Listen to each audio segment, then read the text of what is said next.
Let's see if the janitor still remembers middle C, Charles Beaumont whispered, swirling his drink like he was toasting a private joke.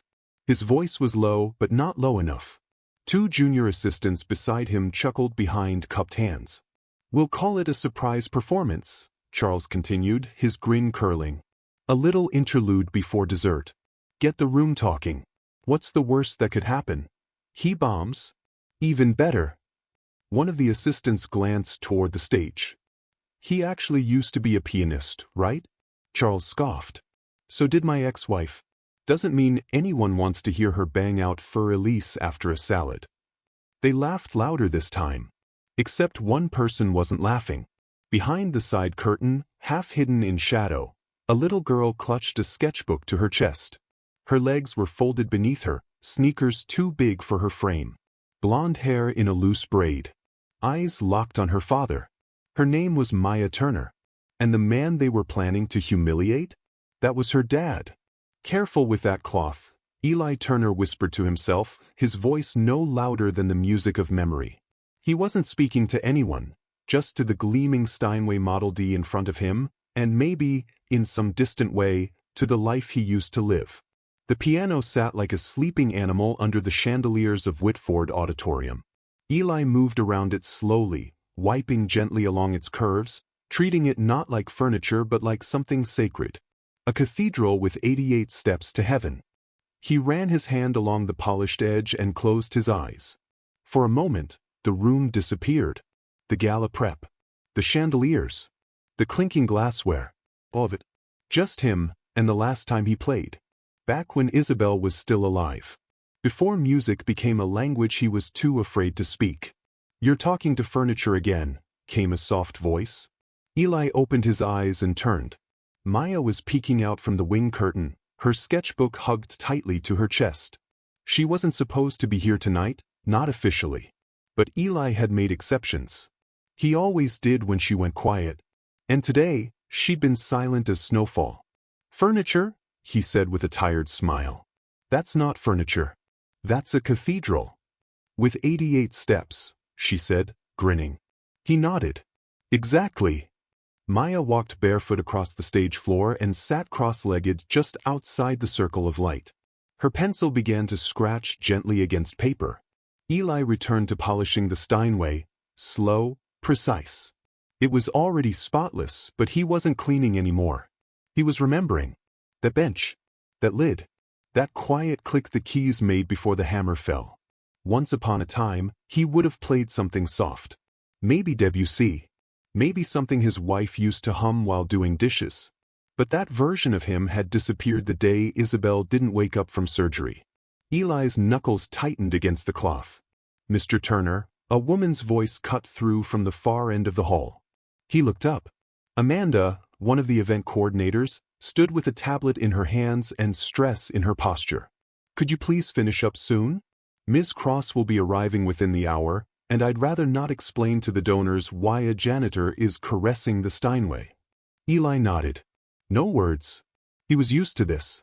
As he bent to gather his cleaning supplies, another voice rang out, too loud to be a joke, too smooth to be harmless. My God, he's polishing it like he proposed to it. Maya flinched slightly. Eli didn't move. Charles Beaumont descended from the balcony like a man arriving on cue. Crisp blazer draped over one shoulder. Champagne flute in hand. The kind of man who mistook cruelty for charm. Isn't it cute when the help gets sentimental? He said, his grin growing wider. I swear, one day he'll write a love letter to the mop closet. A few nearby staffers chuckled under their breath. One of them took out their phone, not so subtly aiming it toward the stage. Maya looked at her father. His shoulders were still, but she knew that stillness. It was the kind he used when his back was to a wall. Charles took another step closer to the stage. Tell me, Mr. Turner, do you even know what that is you're fondling? Eli stood slowly and turned, eyes steady. Yes, he said. It's a Steinway Model D, 9 feet long. 12,000 parts, give or take. The soundboard's Sitka spruce, slow-grown for resonance. Rims made of layered maple. Keys used to be ivory. Costs more than your Bentley, and carries more truth than your column ever has. The room fell into stunned silence. Eli didn't wait for a reply. He picked up his bucket and walked off stage. Maya met him just past the curtain. "You okay?" he asked softly. She nodded, but her sketchbook was gripped tight. Eli reached into his shirt pocket and pulled out a small music note charm. He placed it in her palm. "What's this for?" she whispered. "For remembering," he said. "That music doesn't always have to be loud." Not far from them, the grand doors of Whitford Auditorium swung open. A wave of murmurs and perfume drifted in as guests arrived in gowns and tailored suits. And at the center of it all, walking with the grace of someone who knew every spotlight was hers to command, Vivian Cross. CEO of the Cross Foundation. Billionaire philanthropist. Former pianist. Now goddess of performance and power. She moved like a well-written sentence, elegant, sharp, and impossible to interrupt. Her eyes scanned the space, chandeliers, programs, flower arrangements, until they paused for half a second on the Steinway. Something flickered in her gaze. And then it was gone. No one in that room, not Amanda, not Charles, not even Vivian herself, knew yet that the most powerful moment of the night wasn't listed on the program. It was hiding backstage, wrapped in Janitor's gloves, and carrying a silence that was about to become a song. Backstage, the lighting was dimmer, softer, cooler in temperature, but no less tense. Eli stood by the utility sink, rinsing out a cloth, his motions slow and rhythmic like he was trying to wash something off that water couldn't reach. A faint murmur of voices drifted in from the auditorium, donors arriving, instruments being tuned, heels clicking across marble. Maya sat on an overturned crate near the door, her sketchbook open on her lap. She wasn't drawing. She was watching her father. "You heard them, didn't you?" Eli asked, voice low. Maya didn't answer. Her pencil rolled across the page and fell to the floor with a soft tap. She bent to pick it up, delaying. "I don't care what they say," he continued, almost too casually. "I've been called worse than janitor, in rooms a lot colder than that one." Maya's voice was a whisper. "They're planning something." Eli's hands froze mid-rinse. She looked up. "That man don't. He said they're gonna make you play tonight. As a joke. Like a prank or something." Eli slowly turned off the faucet and dried his hands, back still turned to her. "I don't think they're kidding," she added. He nodded once, the kind of nod that didn't mean agreement. It meant he already knew. Maya's eyes welled up, but she blinked fast to keep the tears from falling. "You don't have to let them, Dad. You don't owe them anything." He turned around finally, and the look in his eyes caught her breath. "I know," he said softly, "but I might owe it to someone else." "To who?" she asked, confused. "To the man I used to be." Meanwhile, on the upper level of the auditorium, Charles Beaumont sipped a fresh glass of champagne and leaned in toward Amanda, the event coordinator. "Have we confirmed the, special moment?" he asked, his tone full of practiced casualness. Amanda, who'd been glued to her tablet for hours, blinked. "You mean the surprise performance?" Charles smiled. "Exactly. Our humble Mr. Turner. I've taken the liberty of having his name slipped onto the transition card between sets 2 and 3. Something charming and unassuming. An unplanned tribute from a member of our staff. Should go over brilliantly." Amanda hesitated. "Does he even know?" "He will," Charles said. "Right when it matters." She looked unsure. "Is that appropriate?" Charles turned to her with the kind of smile that had opened gallery doors and closed bank accounts. "Oh, come now. It's light-hearted. Humanizing. You want authenticity at these things, don't you? Nothing says grassroots like a janitor tickling the ivories." He raised his glass. "To humility. And good fun." Backstage, Vivian Cross moved like a storm disguised in satin. She stood near the wings, eyes sweeping over every detail of the event as if conducting it silently. But there was a wrinkle between her brows, a flicker of something she couldn't name. Her assistant approached. "Ms. Cross? Everything's on schedule. Catering's confirmed, and Charles Beaumont added a brief tribute piece after the second act. Unscheduled but harmless." Vivian's head tilted slightly. "Tribute? This? From a staff member, apparently." Mr. Turner, the janitor. Vivian's eyes sharpened. Did he volunteer? The assistant faltered. I believe it was arranged as a surprise. Vivian didn't speak. Her gaze shifted past the curtain, toward the grand piano in the center of the stage. She remembered something, long ago, small fingers on ivory keys, a mother's sharp words, applause that felt like a transaction. She remembered the silence that came afterward, the silence that never quite left. Leave it, she said. Ma'am? Don't interfere. Not yet. Maya stood beside her father as the muffled sound of the quartet floated in. She looked up at him. You said once that music remembers people. Do you think it remembers you? Eli gave a small smile. I'm not sure. Then he knelt in front of her and placed both hands on her shoulders. But I know you remember me. And that's enough. She bit her lip. What if they laugh? They might. What if you forget how to play? He tapped her sketchbook. Then I'll draw something instead. She laughed through her nerves and he stood again, brushing his palms on his pants. A voice called out from the side hall. Mr. Turner? They're asking you to stand by near the wings. Eli nodded. He looked down at Maya one last time. You want to stay and watch? She straightened her shoulders, clutching her sketchbook. I'm not leaving. He gave her a small nod. Then he turned and walked slowly toward the shadows of the stage. Behind him, Maya whispered to the empty air, to no one and everyone. Please let them hear what I hear. The Whitford Auditorium had transformed. Gone were the utility carts, the cleaning crews, the soft hum of pre-event chaos. Now the hall glowed, chandeliers shimmering like starlight caught in crystal, each table crowned with white orchids and golden name cards. Guests mingled in custom tailoring and high heels, balancing flutes of champagne and conversations laced with money and mild amusement. Maya sat off to the side, squeezed into a corner seat near the technical booth. She clutched her sketchbook tightly, knees tucked under her chair. No one noticed her. Not really. She was just a child in a world of donors and small plates. Her eyes searched the crowd for her father. He was nowhere. She pressed her palm against the music note charm he'd given her earlier and whispered, "Don't let them laugh." Backstage, Eli stood just beyond the curtain, shoulders squared, hands tucked behind his back. His maintenance vest had been removed, replaced with a crisp white shirt rolled to the forearms. He hadn't asked for it. Amanda had brought it backstage, said it would look better for the stage. He didn't argue. There was no point now. He could feel the weight of eyes already waiting, even through the curtain. The sound of silverware quieted as the host stepped onto the stage, a polished man with a polished smile, microphone in hand, voice smooth like butter across crystal.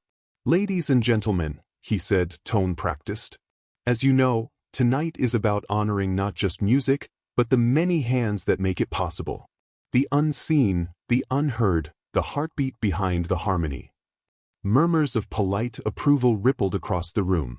"Tonight, we celebrate not only the performers, but the caretakers of this very space, those who dust the keys, sweep the aisles, and polish the stages we applaud upon."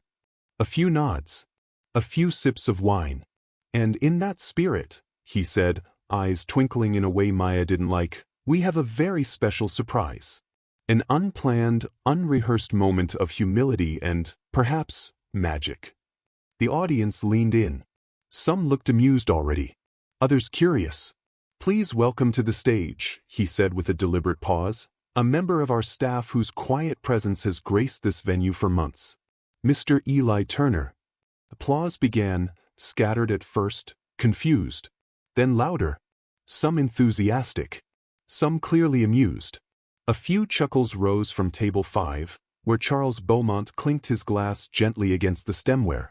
A woman in diamonds leaned in and asked, "Wait, is this real?" "Oh, it's real," Charles smirked. "The janitor's debut."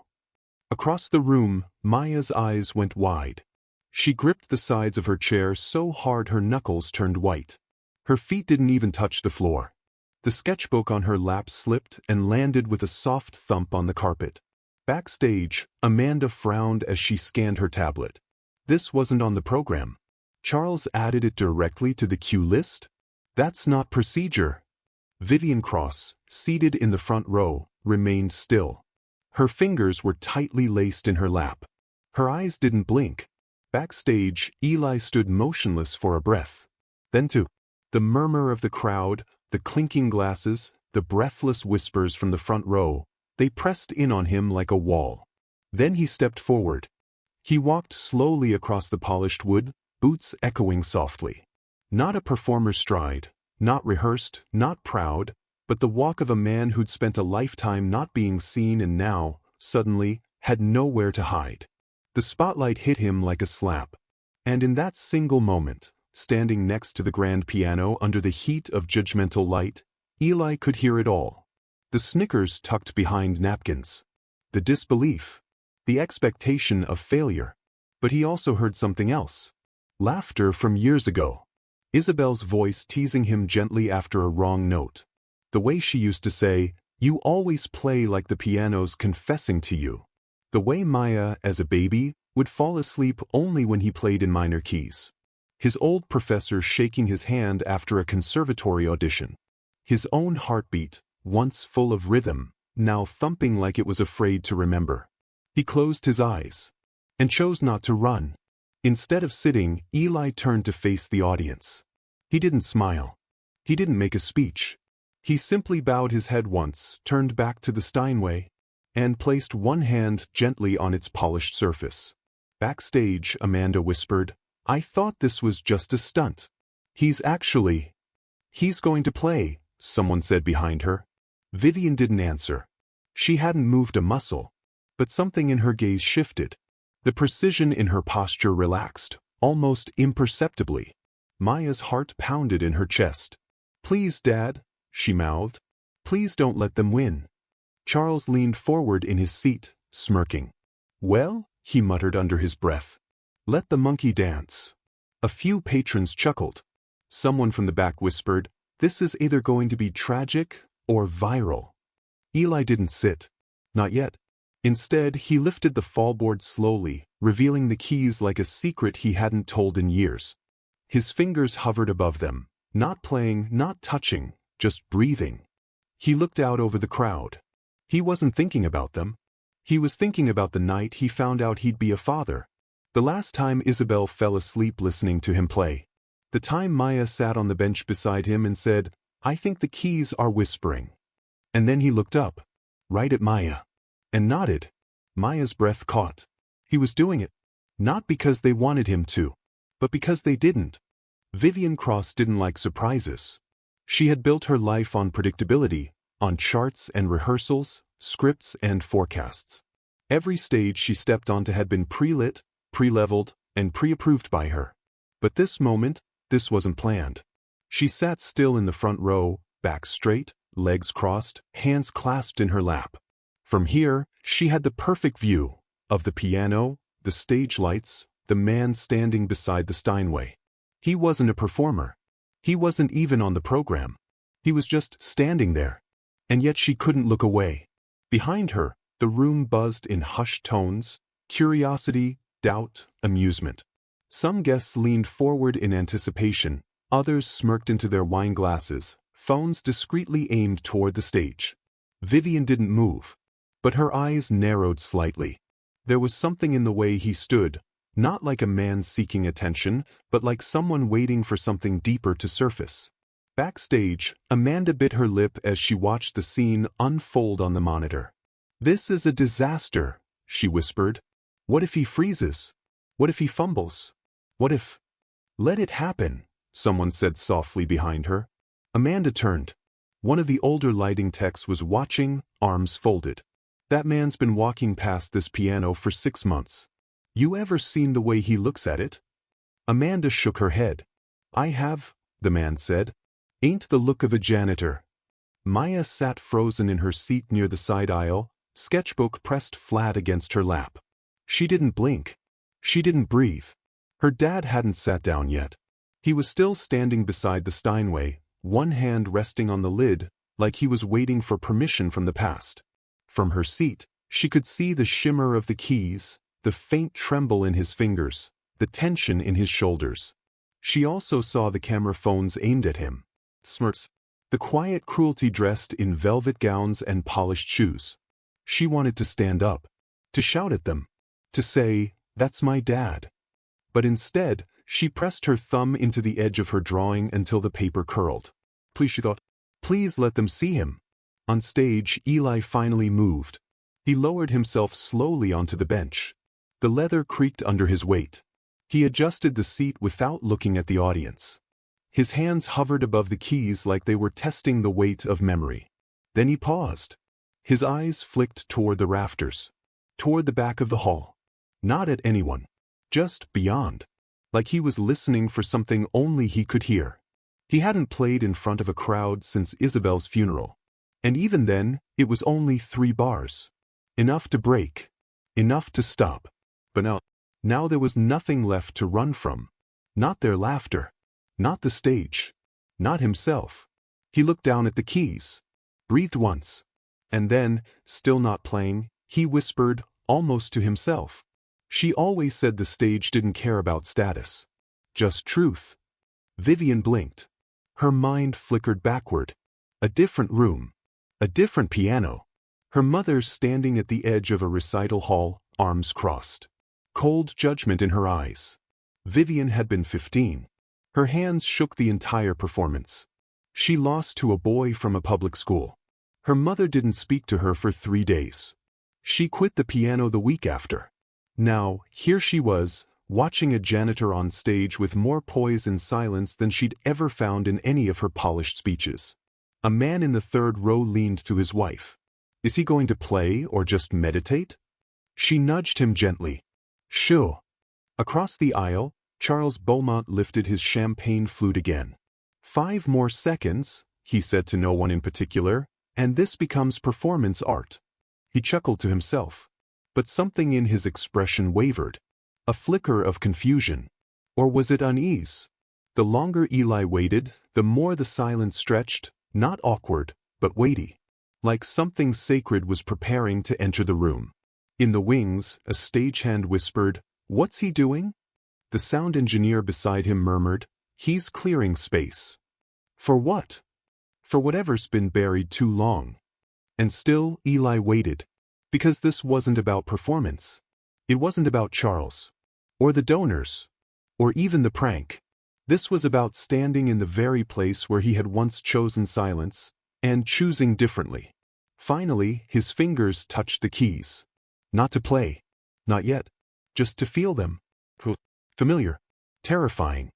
He looked once more toward Maya. She mouthed, "I'm here." That was all he needed. He lowered his gaze back to the piano. And with a breath, he began to play. The first sound that came from the piano was not loud or dramatic. It was soft, almost hesitant, like the beginning of a thought not yet fully formed. A single note hung in the air, pure, clean, and impossibly fragile. Then came another and another, cascading gently into one another like falling leaves. Eli's fingers moved with the grace of someone reacquainting themselves with an old friend, not trying to impress, only to remember. In the grand expanse of Whitford Auditorium, the effect was immediate. The audience, who just moments earlier had been chuckling or murmuring in confusion, began to quiet. A few exchanged glances, their amusement faltering. This was not what they had expected. Maya didn't move. From her seat near the tech booth, she leaned forward slightly, sketchbook resting on her lap, forgotten. Her eyes were wide, locked on her father's hands. She had seen him play before, but never like this. This wasn't the secret playing he did late at night when he thought she was asleep. This wasn't a memory. This was something alive. On stage, Eli's hands moved with deliberate rhythm. He wasn't rushing. He wasn't performing. He was remembering, note by note, phrase by phrase. Every motion carried weight, every pause said more than a flourish ever could. He wasn't chasing beauty. He was chasing truth. From the center aisle, a middle-aged couple leaned toward each other. The man, a violinist with the city orchestra, furrowed his brow. "That's Chopin," he whispered. "Ballade number 1 in G minor." His wife nodded slowly, her hand hovering over her chest. "I've only ever heard it played like that once, and that was a long time ago."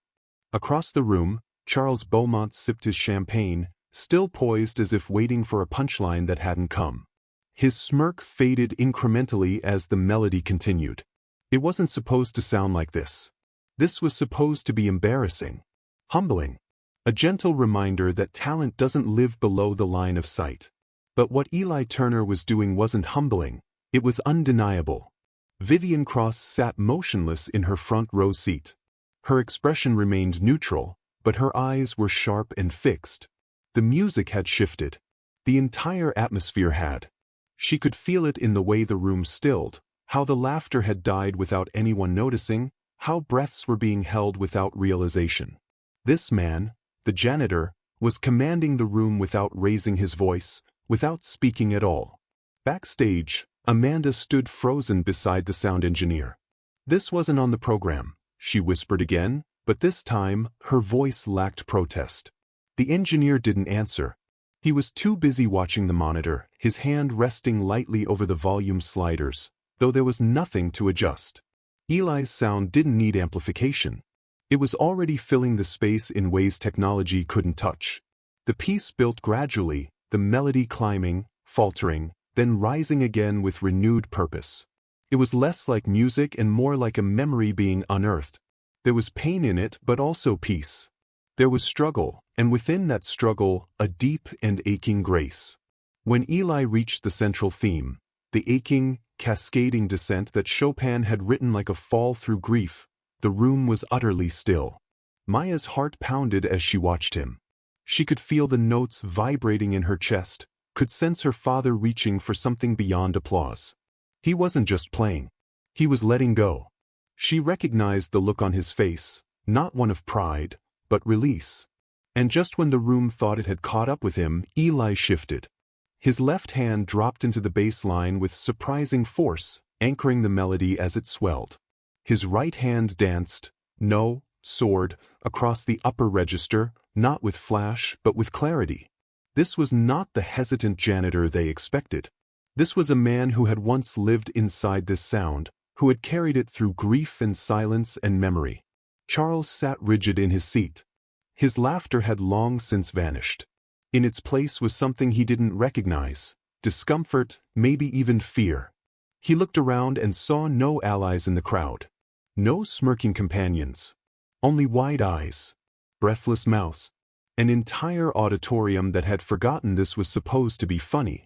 Eli reached the final section, his fingers slowing. The music began to soften, the fire giving way to something more tender.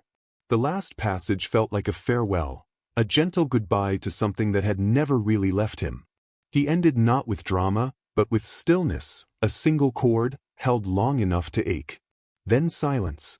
No one moved. No one breathed. The final note hung in the air like a thread of light in a dark room, impossibly delicate, impossibly full.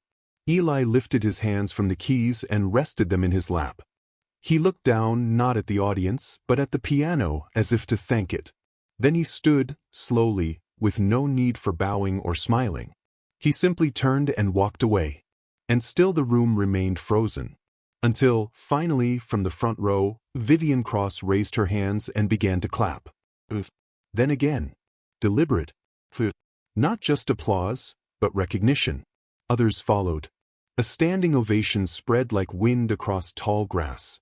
First one row, then the next, until the entire auditorium was on its feet. Eli didn't turn to look. He walked steadily toward the wings, shoulders square, head held quietly high. Backstage, Maya waited for him, her hands clutching her sketchbook. As he stepped into the shadows beside her, the thunder of applause still rolling through the hall, she looked up at him with eyes full of something that went deeper than pride. Her voice was soft, a whisper meant only for him. "They see you now." Eli met her gaze, and for the first time in a very long time, he allowed himself to believe it. The backstage hallway was dimmer than the stage, lined with old posters, scuffed paint, and the faint scent of dust and varnish. It should have felt familiar. Eli had walked this corridor hundreds of times, mop in hand, pushing carts, moving silently through the edges of other people's moments. But now, every step felt heavier, more exposed. He leaned against the wall for a moment, the adrenaline still surging through him, fingers tingling as if the music were still inside them, refusing to let go. For a few seconds he just stood there, eyes closed, heart pounding. Then gently he exhaled. Maya approached quietly from the other side of the hallway, her sketchbook hugged tightly to her chest. She didn't rush him. She didn't speak right away. She just waited until his eyes opened. "That was," she began, but stopped herself. The words weren't big enough. Instead, she stepped closer and pressed her head gently against his arm. "I'm really proud of you, Dad." Eli placed a hand on her head, smoothing back her curls. His throat tightened. He couldn't speak yet. Not without something cracking. Behind them, the applause was still going, now fading into murmurs of conversation, people rising from their seats, stunned into awkward praise and disbelief. Somewhere in that crowd, names were being whispered.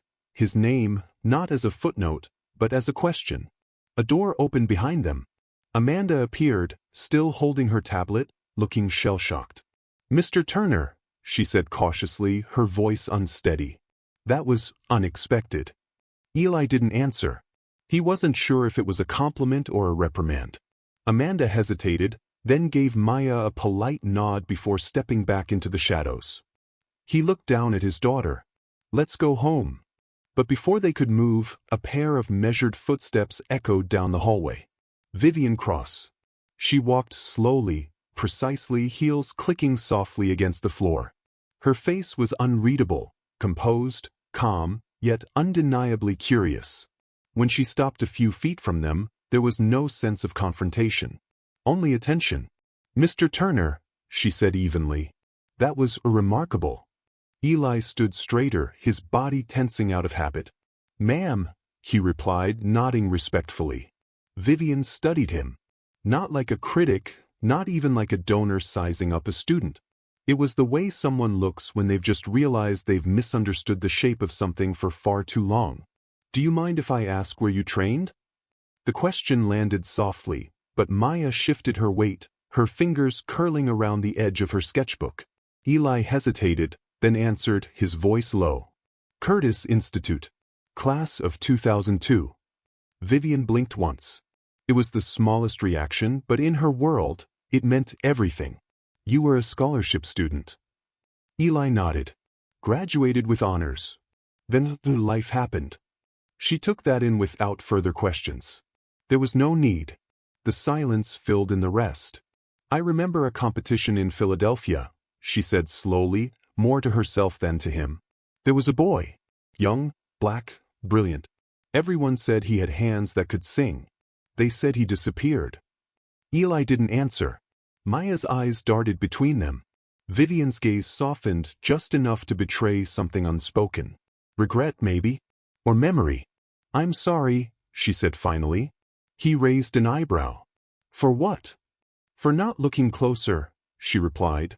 The hallway grew quiet again. Only the faint sound of chairs being pushed back in the auditorium could be heard, the aftermath of applause settling like dust. "You shouldn't be mopping floors," Vivian said after a beat. "You should be teaching. Performing." Eli smiled faintly, but there was no anger in it, only reality. That's not how the world works for everyone. She looked at Maya, then back at him. "Maybe not. But it worked for you tonight." They stood there for a long second, three people from different corners of the same building, connected now by the echo of 88 keys. Vivian stepped aside. "Whatever happens next, Mr. Turner, just know you reminded a lot of people what art is supposed to feel like." Eli nodded once. "Thank you." She turned and walked back toward the stage, the hem of her blazer catching the light as she disappeared around the corner. Maya tugged gently at his sleeve. "Is it okay if I draw what just happened?" He looked down at her, the tension in his body slowly unwinding. "I think you should." Together, they walked toward the side exit, away from the noise, the whispers, the sudden eyes. Out into the cool night air. Outside, the stars were faint, barely visible through the city's haze. But they were there. And for the first time in years, Eli Turner didn't feel invisible under them. By the time Eli and Maya stepped off the last train that night, the city had grown quieter, the streets softened by amber streetlights and the hum of distant traffic.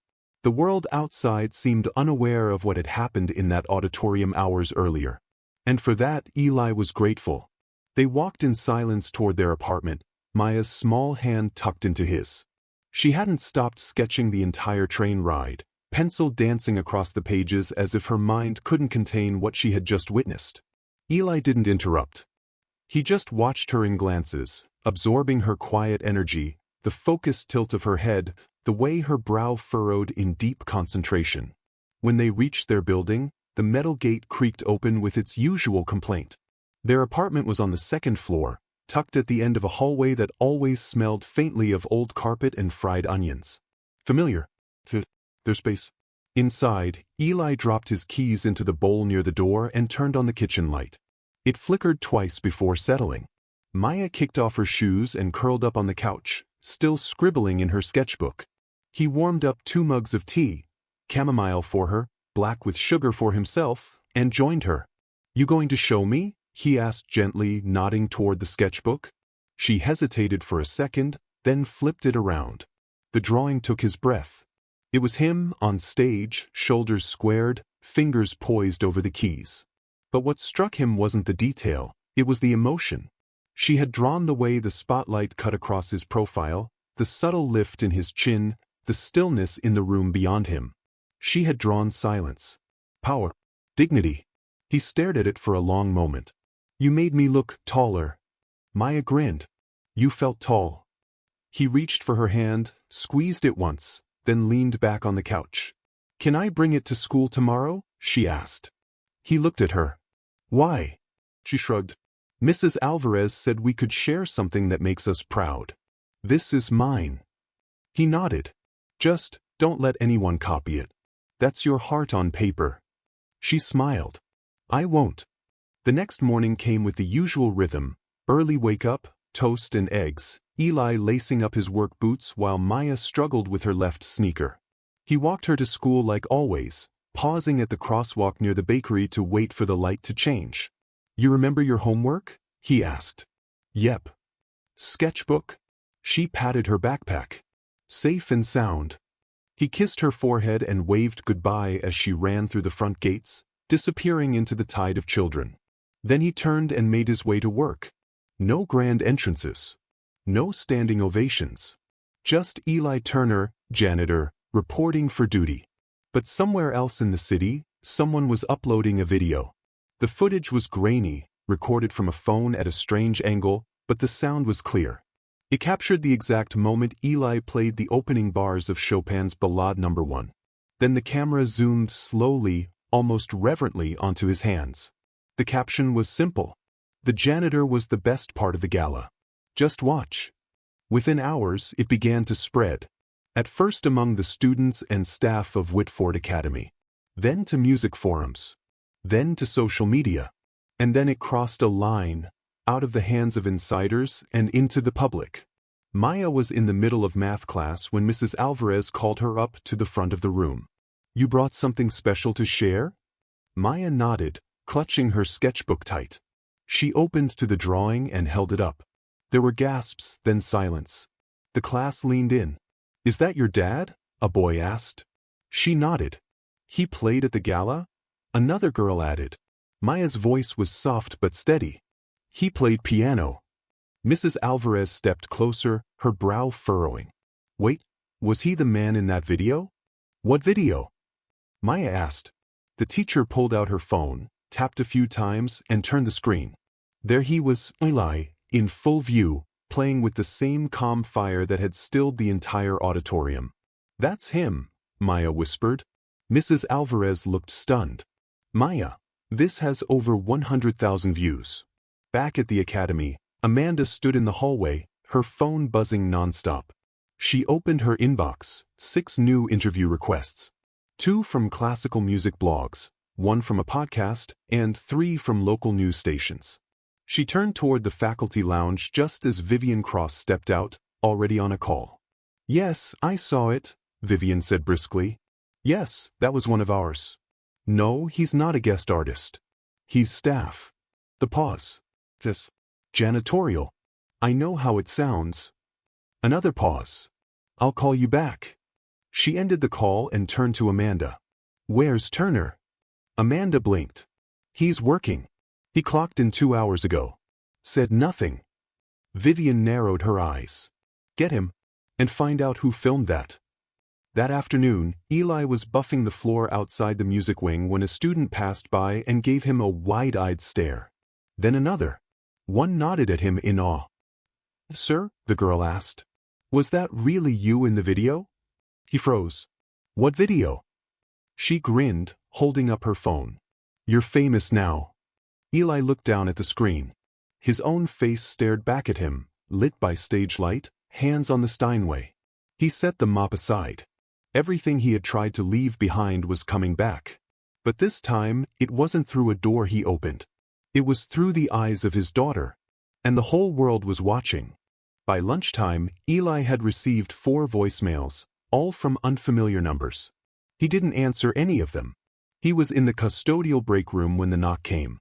The door creaked open slowly, and Amanda poked her head inside, her expression tight and unreadable. "Mr. Turner," she said, more formal than usual. "Vivian Cross would like to see you. Now." Eli set down his sandwich without a word.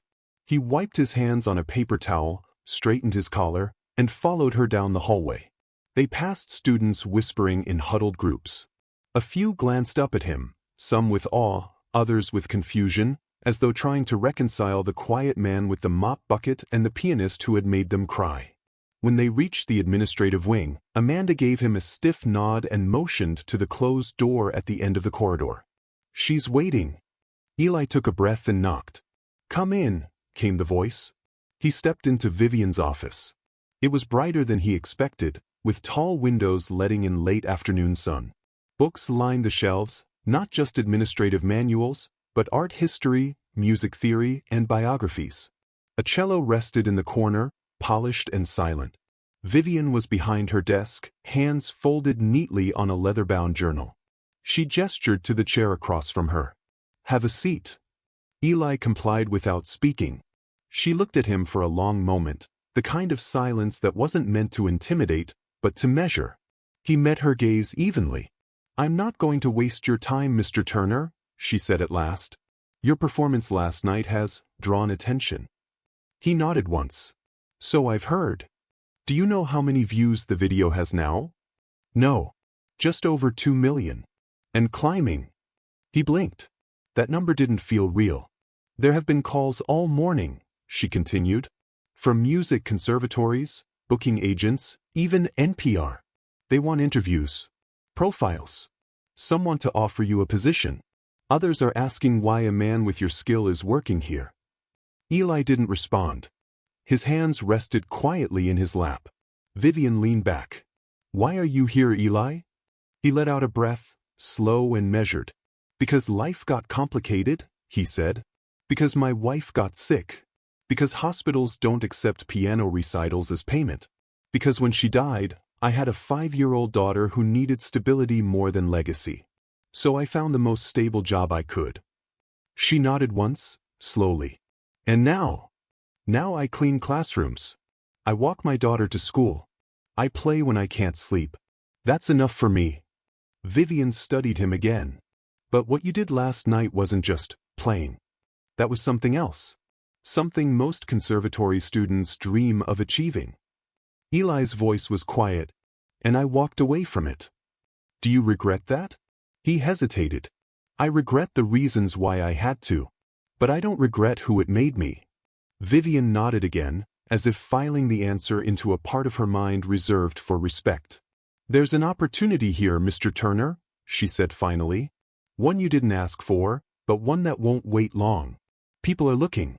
Doors are opening." He smiled faintly. "Doors I thought were closed for good."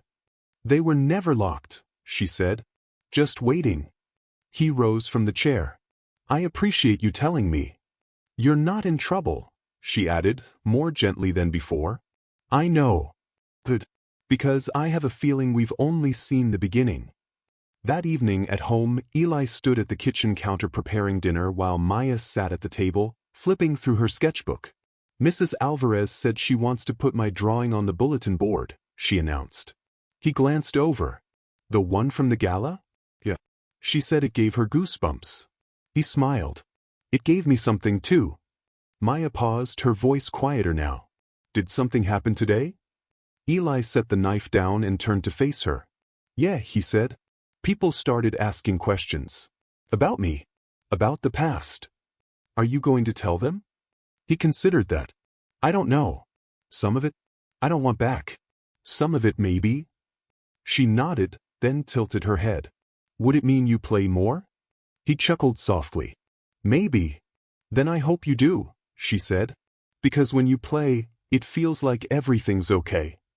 He walked over and kissed the top of her head. Thank you, baby girl. They ate dinner like usual, but the silence between their conversations felt different, charged not with fear or uncertainty, but with possibility. Later that night, after Maya had gone to bed, Eli sat in the living room with the lights low. He turned on his old keyboard, not the Steinway, not even close, but familiar. The keys were worn, a few slightly out of tune, but it responded to his touch like an old friend. He closed his eyes and let his fingers wander. Not Chopin, not Bach, just him. Something original, something still unnamed. And somewhere deep inside, something long dormant stirred again. Not ambition, not ego, just the quiet, undeniable call of music returning home. The article dropped on a Thursday morning. Eli was halfway through cleaning the main stairwell when his phone buzzed. Then again. And again. By the time the fourth message arrived, he pulled off his gloves and checked the screen. The subject line in bold. The man behind the music. What happened to Elijah Ray Turner? By Carla Denton, arts columnist, The Briar Hill Chronicle. His heart stopped cold. He tapped the link. There was his old name in print. Not just Eli Turner, janitor, but Elijah Ray Turner, once a child prodigy, the South Side Sonatina, winner of the Mid-Atlantic Young Virtuoso Award, Curtis Institute graduate with distinction. The article laid it all out. The rise, the conservatory years, the glowing reviews, the Carnegie Hall debut that never came. And then, the disappearance. The questions. The mystery. The whispers of a family tragedy. And finally, the confirmation that he had resurfaced, not on a stage, but behind a mop at Whitford Academy. No embellishment. Just facts. Just the truth he had worked so hard to bury beneath a quiet life. He sank onto the stair, elbows on knees, phone in hand. The article ended with a photograph. Not the blurry phone video from the gala, but an old press photo of him at 19, bow tie crooked, smile shy, standing beside his professor at the Curtis Recital Hall. It was like staring at a ghost. By noon, the front desk had received 7 flower deliveries for Mr. Turner. 2 were from former colleagues. 1 bouquet came with a card that simply read, "You were always the best. We just didn't see it." L. He didn't need to guess who that was. At 1:15, he was called to the main office. This time, it wasn't Vivian Cross waiting. It was a visitor. A man in his 50s, slender, with thick-rimmed glasses and a familiar stiffness in his posture. Eli didn't need an introduction. "Professor Kavanaugh," he said quietly. The man smiled tightly. "Elijah." Eli didn't correct him. "I saw the video," Kavanaugh continued. "I read the piece. I almost didn't believe it." "I almost didn't either," Eli replied. They stood for a beat, the air thick between them. "I came to apologize," Kavanaugh said. "Back then when your wife got sick. I should have done more." Eli shook his head. "You offered to help. But help wouldn't have saved her. And it wouldn't have raised Maya." Kavanaugh nodded slowly. "Still, you vanished. We thought you gave up." "I didn't give up," Eli said. "I chose differently." There was a pause. Then Kavanaugh offered him a folded letter. "Curtis is extending an open invitation. Masterclass. Residency. Your old recital slot is still open, if you want it." Eli stared at the envelope but didn't take it. "I appreciate it," he said. "But I'm not sure that's my stage anymore." "You're wrong," Kavanaugh said gently. "That stage was never the same without you." At pickup, Maya came out of school slower than usual. Her sketchbook was still under her arm, but her shoulders sagged. Eli met her at the gate. "You okay?" he asked. She nodded, but her voice was small. People kept asking about you. And me. About what happened to Mom. He crouched beside her. What did you say? I said you're my dad. And you play piano. And that's all they need to know. He smiled and wrapped an arm around her. That's perfect. She looked up at him. Are you mad they found out? He considered it. No. Just surprised. Do you wish you could undo the concert? He shook his head. No. Do you? She shook hers even faster. It was the best night ever. They walked home hand in hand. That evening, he found an envelope slid under their apartment door. There was no name. No stamp. Just a folded piece of paper inside. The handwriting was crisp. Heard you again. Still hurts. Still beautiful. See. He stared at it for a long time. He knew who it was from. Carla Denton hadn't written that article out of curiosity. She had written it out of history. They had once been close. Before everything collapsed. Before Eli disappeared into the background. He tucked the note away. That night, as Maya slept, Eli sat in the kitchen staring at his old keyboard again. He hadn't opened the Curtis envelope. It sat on the counter, untouched.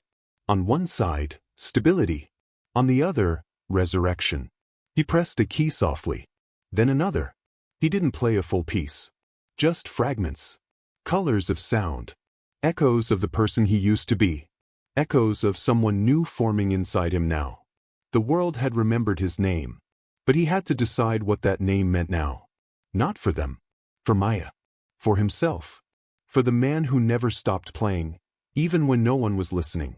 The invitation came by email this time. Official letterhead. Bold subject line. Whitford Winter Gala, guest performer confirmation. The body of the message was simple but direct. Vivian Cross was extending an open invitation for Eli Turner to close the Winter Gala in 3 weeks. Not as a custodian. Not as a curiosity. But as the featured performer. Eli stared at the screen, unmoving. He had read the message 3 times already. He didn't answer it. Instead, he shut the laptop gently and leaned back in his chair, arms crossed, eyes locked on the ceiling. The apartment was silent except for the ticking of the kitchen clock. He had played once, and it had cracked something open, not just in him, but in the world around him. Now that world was asking for more. But this time, it wasn't a prank. It wasn't bait. It was real. And that made it harder. That evening, he stood at the kitchen counter slicing apples for Maya's lunchbox when she wandered in, barefoot and wrapped in her favorite blanket. You okay? She asked, voice still groggy. He nodded. Just thinking. She climbed onto the stool across from him, rubbing her eyes. About the concert? He looked up. How'd you know? She shrugged. You get quiet when you're scared. He raised an eyebrow. You think I'm scared? She nodded again. Not the kind with monsters. The other kind. He paused, then gave a soft laugh. You're pretty smart. I get it from Mom, she said. He smiled but didn't respond. After a moment, Maya reached across the counter and took a slice of apple. You're gonna do it, right? She asked between bites. Eli wiped his hands and leaned on the counter. I don't know yet. Why not? He hesitated, then answered carefully. Because it's different now. That first time, nobody expected anything. It was just me. But if I do this next one, people will come because they already think I'm something.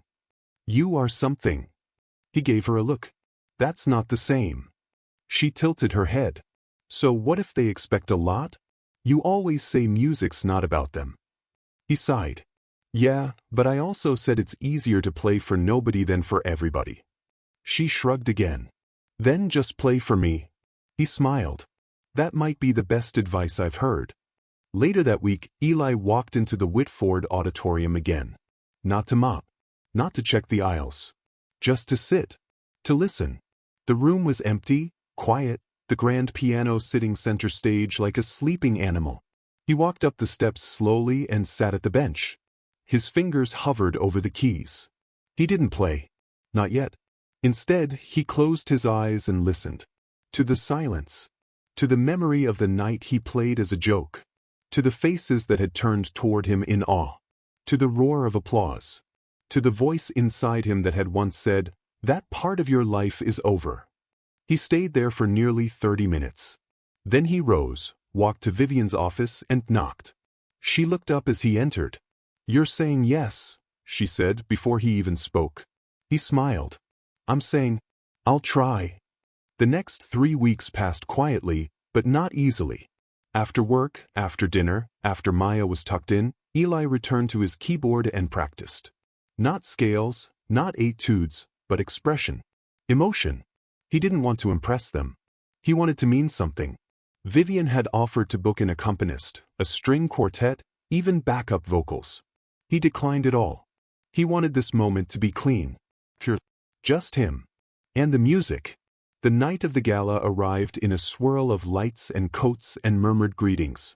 Guests filled the marble foyer, champagne flutes in hand, their voices echoing off tall glass and stone. But this time, Eli didn't wear his janitor's uniform. He didn't carry a mop or enter through the service corridor. He came through the front door. Vivian met him in the wings, clipboard in hand. "You nervous?" she asked. He didn't lie. "Yes." "Good," she replied. "That means it still matters." He adjusted his collar and took one last look at the crowd gathering beyond the curtain. Then he turned to Vivian. "Thanks," he said. "For what?" "For seeing me. Even when I didn't want to be seen." Vivian's expression softened. "You didn't hide very well." "Not really." A few minutes later, the house lights dimmed. And when the curtain rose, Eli Turner walked onto the stage. Not as a mystery. Not as a story. Not even as a comeback. But as a musician. And this time, no one laughed. They just listened. Eli stepped into the light. The auditorium was silent. Not the kind of hush that precedes a polite performance, but a stillness that carried weight. Every seat was filled. Somewhere in the front row, Maya sat next to Amanda, her sketchbook already open on her lap. Eli didn't wave. Didn't bow. He sat. The piano waited for him, gleaming beneath the spotlight. He placed his hands on the keys and took a slow breath. This time, he wasn't playing Chopin. He wasn't playing anything written in a book. He was playing the piece he never finished. It had started years ago, in a hospital waiting room, notebook on his knee, heart breaking in silence. He had tried to write through the grief, but the music had always stopped halfway through. Something always interrupted, a monitor beep, a nurse calling his name, the sob of a daughter too young to understand loss. For years, the melody had haunted him. Half-born, half-buried. Until now. Until tonight. His fingers began to move. The opening was soft, barely audible. A single line of melody, simple as breath. It wove its way through the stillness like a whisper trying not to wake a child. The audience leaned forward without realizing it. Then came the left hand, steady, anchoring the melody with gentle chords that rose like memory. Not grand, not flashy. Just steady. Certain. Familiar, like a father's hand holding yours through a crowd. The piece unfolded in chapters, each phrase a moment, a year, a heartbeat. There was joy in it. Sorrow. Laughter too. A brief run of notes that sparkled like Maya's giggle on a summer morning. A minor key turn that echoed the night he couldn't pay the electric bill. A sudden, suspended chord that held so much ache it made a woman in the third row cover her mouth. Still he played. As the music built, it began to reveal its spine, quiet strength masked in gentleness. It wasn't a virtuoso's piece. It didn't climb the keys like a mountain. It walked. It waited. It breathed. And then, just when it felt like the room itself might break under the weight of it, he returned to the opening theme. Changed now. Fuller. Wiser. As if it had walked through fire and come back whole. The final notes lingered. Then another. Then silence. Real silence. No movement. No coughs. Not even a shuffle. Eli held his hands above the keys. Then lowered them into his lap. He stood slowly.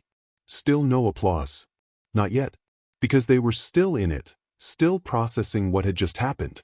And then someone stood. Not clapping. Just standing. Then another. And another. Until the room rose like a tide. And only then, did the applause come. Not loud. Not thunderous. But honest. Hands that clapped not because they were told to, but because they had to. Because the only other option was to sit there and cry.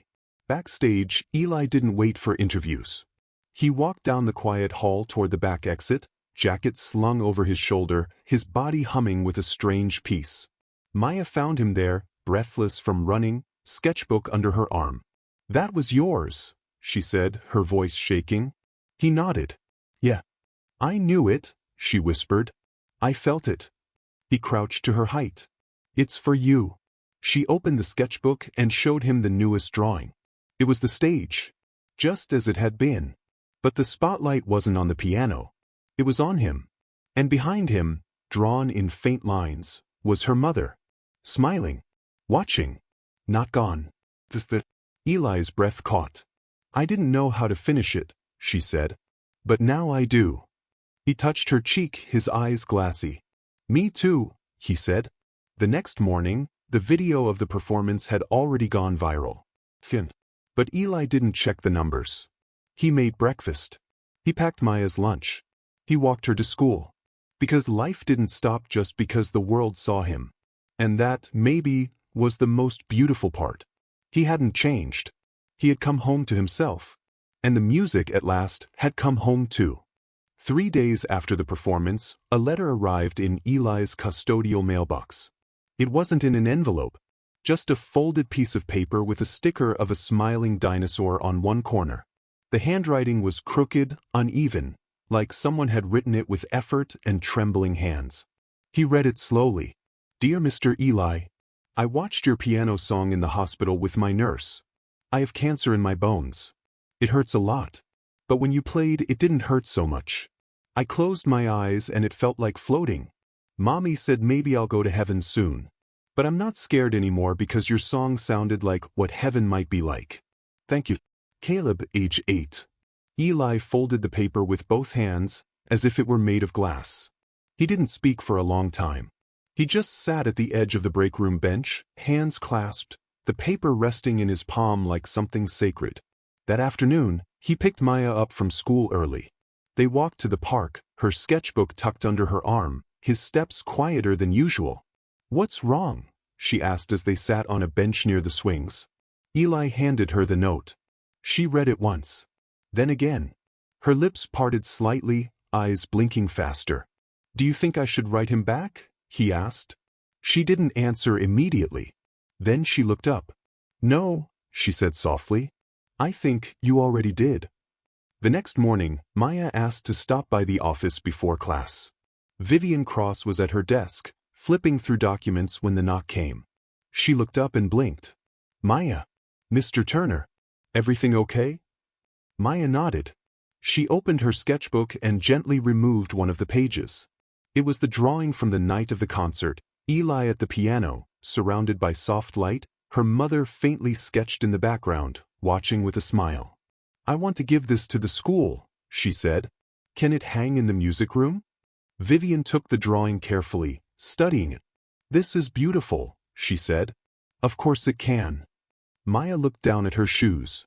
"I think maybe someone will look at it and feel brave. Like I did." Vivian smiled. "I think someone already has." That weekend, Eli sat alone at the piano in the small church near their apartment. It wasn't a grand place. The pews creaked. The roof leaked when it rained. But the acoustics were honest. The air inside carried sound like a secret. He played quietly, not for a crowd, not for a camera. Just for himself. For Maya. For Caleb.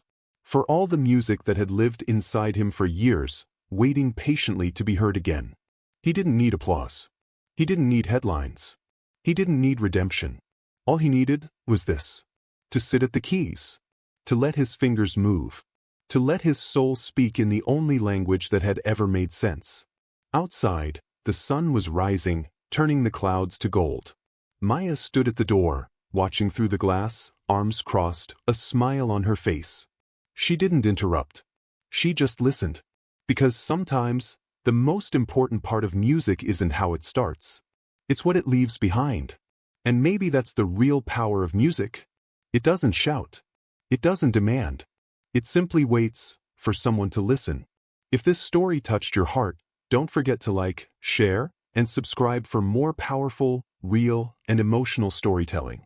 Leave a comment below. Have you ever met someone who hid a secret gift? We'd love to hear your story, because sometimes the quietest people have the loudest impact.